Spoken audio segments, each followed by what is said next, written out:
Salut les investisseurs, dans cette vidéo, on va analyser ensemble les résultats annuels de LVMH pour le segment vin et spiritueux. Avant de commencer, je vous rappelle de vous abonner à la chaîne si ce n'est pas déjà fait. Allez, on commence tout de suite. Le 28 janvier, LVMH a publié ses résultats annuels. Nous nous intéressons ici aux résultats du segment vin et spiritueux. En 2024, le segment des vins et spiritueux de LVMH a connu une année de normalisation après une période de croissance exceptionnelle. Les ventes ont enregistré une baisse de 11% en termes publiés, s'établissant à 5 862 millions d'euros avec une chute organique de 8%.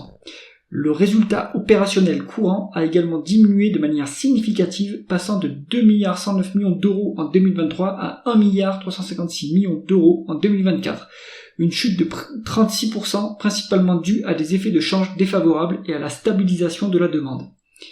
Sur le marché du champagne, les ventes ont reflété une normalisation après des années de forte croissance post-Covid, avec une part de marché de LVMH restant stable à plus de 22% des expéditions de l'appellation Champagne.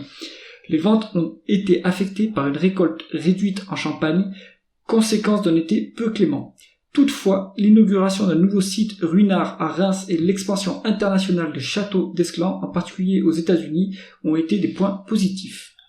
Le cognac Hennessy a ressenti une baisse de la demande locale, signalant une normalisation après des années de demande en hausse.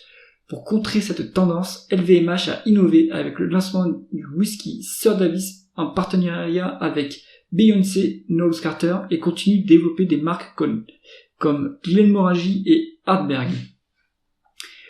Le contexte géopolitique et macroéconomique a été difficile, notamment en Chine, ce qui a eu un impact négatif sur les ventes globales des vins et spiritueux. Cependant, LVMH a montré sa capacité d'adaptation en investissant dans le segment des vins pétillants sans alcool avec French Bloom, répondant ainsi à l'évolution des préférences des consommateurs. Le groupe s'attend à une reprise du marché dans 2 ans avec la nouvelle équipe en place. Toujours pas de retour de la croissance du marché à court terme à attendre. Donc, on est sur une publication plutôt moyenne, voire médiocre pour le segment vin et spiritueux, donc je m'attends pas à ce qu'il y ait un rebond sur les prochains trimestres pour Pernod Ricard, que j'ai en portefeuille. J'ai évoqué dans les précédentes vidéos que j'avais allégé Pernod Ricard, donc là j'ai plus qu'un quart de position, mais je m'attends à ce que la reprise soit lente et graduelle, et que pour l'instant on va continuer à publier des décroissances. La semaine prochaine on va avoir Rémy Cointreau, et à mon avis, ça va faire plutôt mal la publication de Rémy Cointreau. C'est tout pour cette analyse. Si vous avez aimé la vidéo, mettez un pouce vers le haut et pensez à vous abonner à la chaîne. À bientôt.